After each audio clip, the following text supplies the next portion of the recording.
Hi guys.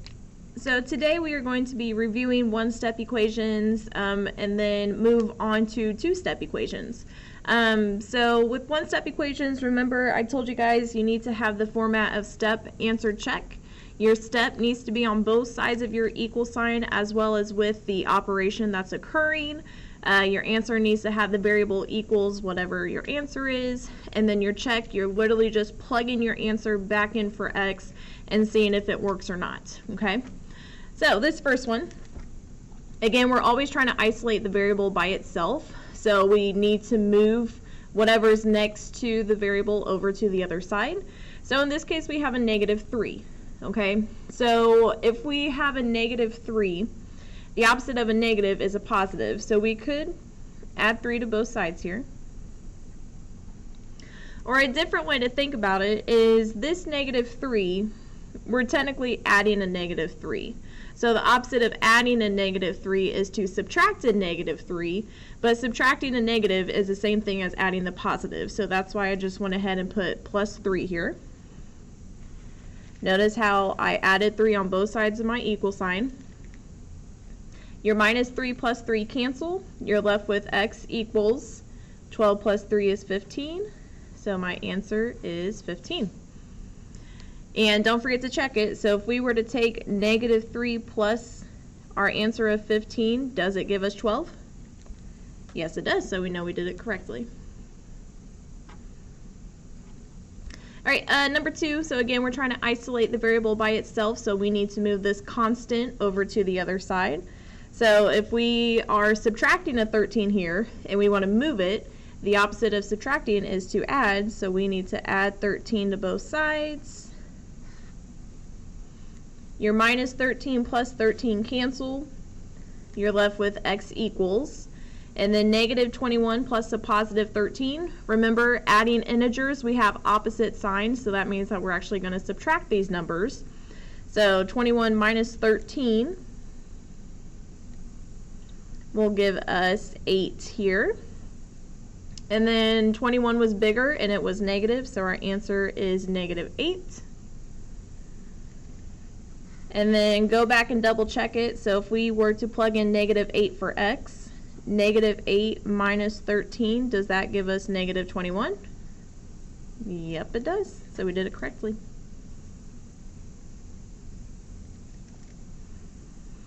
All right, this next one, so -9 and x, whenever they're shoved up next to each other, that means that they're multiplying. So if we need to move this -9 over to the other side, the opposite of multiplying is to divide. So please remember to use the fraction bar to show that you're dividing. And notice that there's a negative. So you need to include that negative as well when you're dividing on both sides. So -9 divided by -9 gives us a +1, which is what we wanted. -81 divided by -9 is a +9 because the negative divided by negative is a positive. And then go back and double check. So plug 9 in for x. So -9 times a +9 does give us -81. So I know I did it correctly. All right, and this last one, so we have x divided by 5. So again, we need to move this 5 over to the other side. If it's dividing, the opposite of dividing is to multiply. So I'm going to show multiply by 5 on both sides. And it's really important that we start using dots for multiplying since we already have x's for variables. So if you're using x's to show multiply, it just gets confusing. So please try and start using the dot for multiplication. So when we have x over 5 and we multiply it times 5, these 5's will cancel and we're left with x equals. And then -4 times a +5, 4 times 5 is 20. And a negative times a positive is a negative. So our answer is -20 here.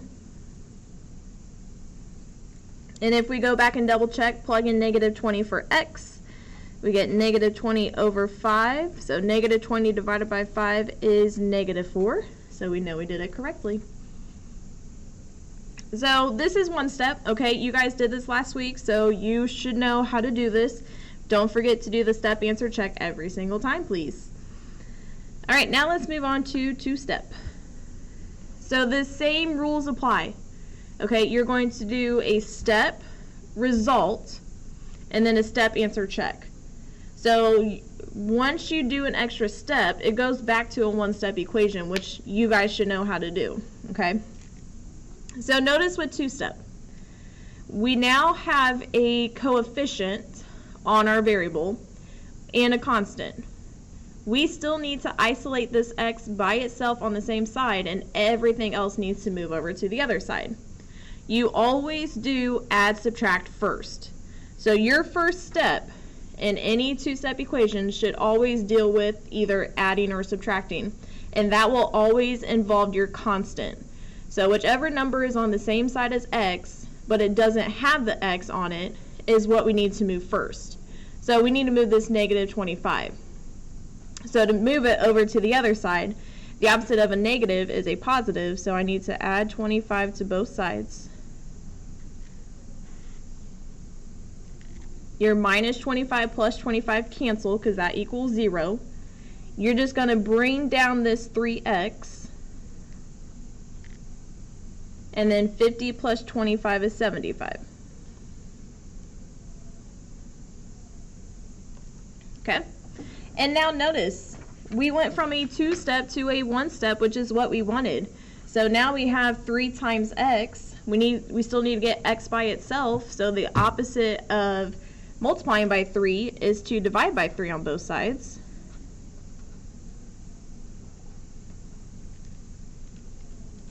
And now if you were to take 75 divided by 3, you get 25. And that is our answer. So always move addition, subtraction first, then you get a one step, and then it's just solving like normal, okay? And then if I were to go back and check it, plug in 25 for 3. So we have negative 25 plus 3 times 25 equals 50. 3 times 25, 75, plus a negative 25 is the same thing as subtracting 25. That does give me 50, so I know I did it correctly. All right, let's try the next one because we have a fractional coefficient here. You guys did this on Friday. So again, you always want to move the constant that's on the same side as the variable, and you're going to be adding or subtracting it. So notice how this is already adding an 8. So if we want to move it over to the other side, the opposite of adding 8 is to subtract 8 on both sides. So your plus 8 minus 8 cancel. You're just left with the 3/5 x over here. Then we're going to take 14 minus 8, which is 6. And then if you guys remember from Friday, we still need to get this x by itself, so we need to move this 3/5 over to the other side. Now, if you notice, the 3/5 and the x are multiplying, so the opposite of multiplying is to divide it, just like we did over here. But as you guys know, we cannot divide fractions. We always had to change division to multiplication and then multiply by the reciprocal.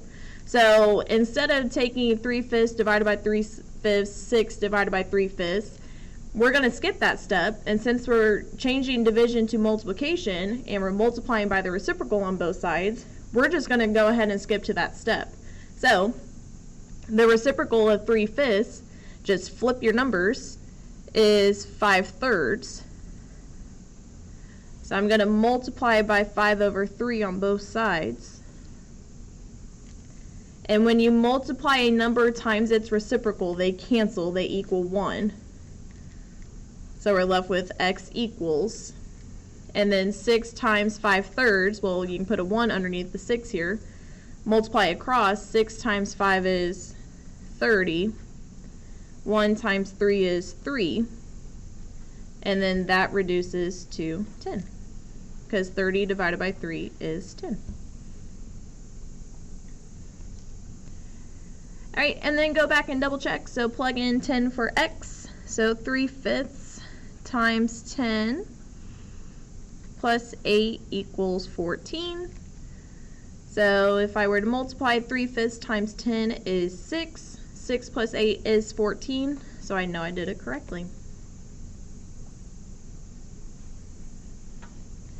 All right, and then let's do one more here. So negative 4x plus 13 equals negative 23. Again, we want to isolate the x by itself, and we always want to move the constant that's on the same side as the variable here. So since this is adding 13, the opposite of adding 13 is to subtract it on both sides. Please notice how I'm doing the same format every single time. This is what I should see on your guys' homework, okay? So your plus 13 minus 13 cancel. You're left with negative 4x equals negative 23 minus 13, okay? A lot of us still struggled with subtracting integers on our quiz last week. Remember, whenever you have negatives with subtraction, we don't like subtraction. So what you do is you change subtraction to addition, and you add the opposite of the second term. So if this was a positive 13, the opposite of a positive is a negative. So now we have negative 23 plus a negative 13. Well, we have same sign, so we're going to add them together and then keep the same sign. So negative 23 plus a negative 13, you get negative 36. Now we're just left with a one-step equation. So we need to get x by itself here. So negative 4 and the x are multiplying. Opposite of multiplying is to divide.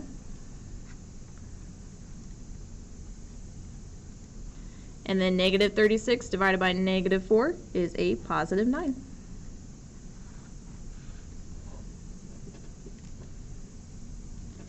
Go back and double check your work. Reason why I have you guys check your work is to see, did you do it correctly? You guys have a equations quiz coming up here soon. Each and every one of you guys can get 100% on it if you actually take the time to check your work. So plug in 9 for x. We have negative 4 times 9 plus 13 equals negative 23. Negative 4 times 9 is negative 36. Add a positive 13 to it. So negative 36 plus positive 13, you do get negative 23. All right, so that is two-step equations. Even when you guys get down to like this one right here, I'll just do it real quickly just to show you guys. Even when you have fractions, remember, if your variable's on top, you're just going to multiply by the denominator on both sides. Because since it's dividing by 4, the opposite of dividing by 4 is to multiply it on both sides. Just please don't forget that if there's a negative, you also have to include the negative when you're multiplying.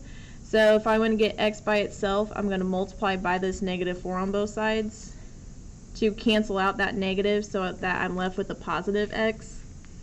And then 6 times negative 4 is negative 24. Okay, so that is two-step. Okay, so if you notice, it's just involving an extra step, but you guys know how to do that. And when you involve that extra step, you're reducing it to a one-step. So you go from a two-step to a one-step to your answer. Okay, and then when we get to multi-step equations here soon, you'll see how we go from a multi-step to a two-step to a one-step. Okay, if you guys have any questions, please feel free to email me. Remember, I have Zoom chat every Fridays, except this coming Friday I won't be able to Zoom chat, so you guys can email me.